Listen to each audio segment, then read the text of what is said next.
We're here because free speech is under attack. We're here because people are being convinced that socialism works. We're here because people are being judged guilty until proven innocent.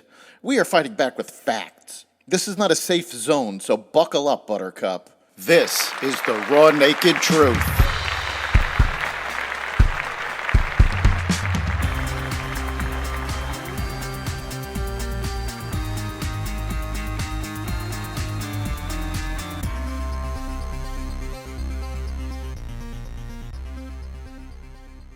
Leaders address the UN, China ramps up its missile program, consumer confidence dropping, and more. Welcome to the Raw Naked Truth. I'm your host, Eric Lopkin, and here's the news you need to know. President Biden, in his final address to the United Nations General Assembly, warned that the world is at an inflection point while defending his decision to withdraw from Afghanistan and his move to suspend his re-election campaign. Biden delivered his fourth and final speech to the Assembly as President of the United States on Tuesday, addressing leaders and representatives from 134 countries around the globe. Today is the fourth time I've had the great honor of speaking to this Assembly as President of the United States, Biden said. It'll be my last. Biden reflected on the global order when he was first elected as a U.S. Senator in 1972. Saying the world was at an inflection point and a moment of tension and uncertainty. Also addressing the General Assembly, Iranian President Masoud Pezeshkian claimed to be the one playing peacemaker in the Middle East and, in a juxtaposition, accused Israel of supporting terrorism. He called on the United Nations to examine modern history and said Iran has never initiated a war. It has only defended itself heroically against external aggression, causing the aggressors to regret their actions. He added that Iran does not occupy territory or exploit resources for other countries. It has repeatedly offered various proposals to its neighbors aimed at establishing lasting peace and stability, he said. We have emphasized the importance of unity in the region and establishing a strong region. Iran's idea of a strong region is having it in charge. Iran is one of the largest state sponsors of terrorism in the world and continually subjugates its own people. An Israeli airstrike in Beirut killed a top Hezbollah commander, Israel Defense Forces confirmed on Tuesday, one day after hammering hundreds of Hezbollah targets in Lebanon. The strike killed Ibrahim Mohammed Kabisi, commander of Hezbollah's Missiles and Rockets Force, along with other Hezbollah commanders, the IDF said. Israel has now conducted 5 targeted airstrikes in Lebanon's capital of Beirut since the start of the Israel-Hamas war. 3 of those targeted airstrikes have come in the last 5 days. On Friday, IDF officials said another airstrike in Beirut killed Ibrahim Akil, who headed Hezbollah's operations and was commander of its Radwan force.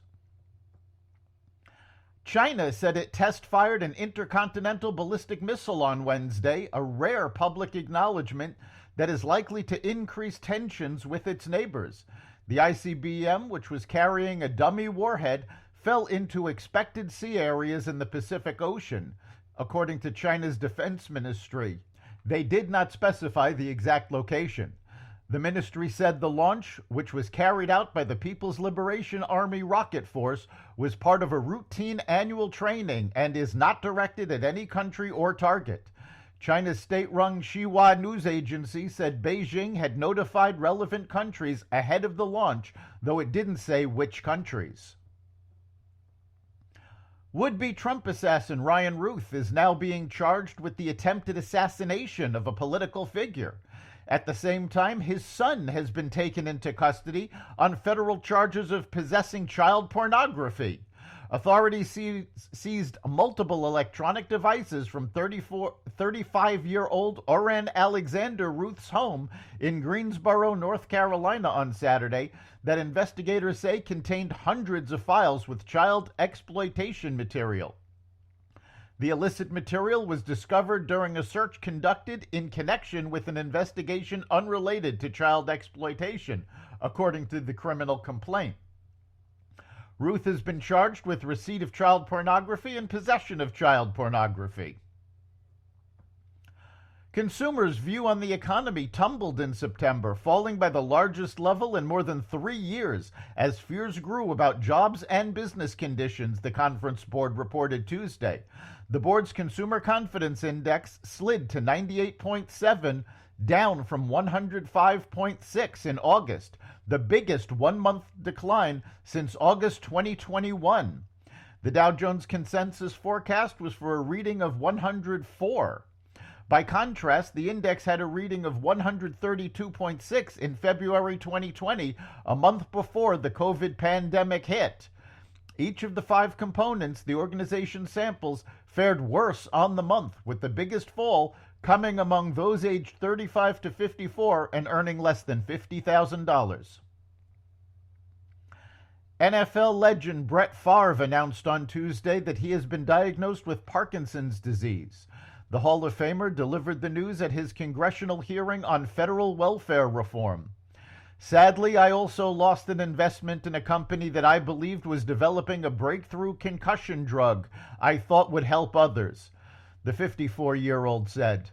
I'm sure you'll understand, while it's too late for me because I've recently been diagnosed with Parkinson's, this is also a cause dear to my heart.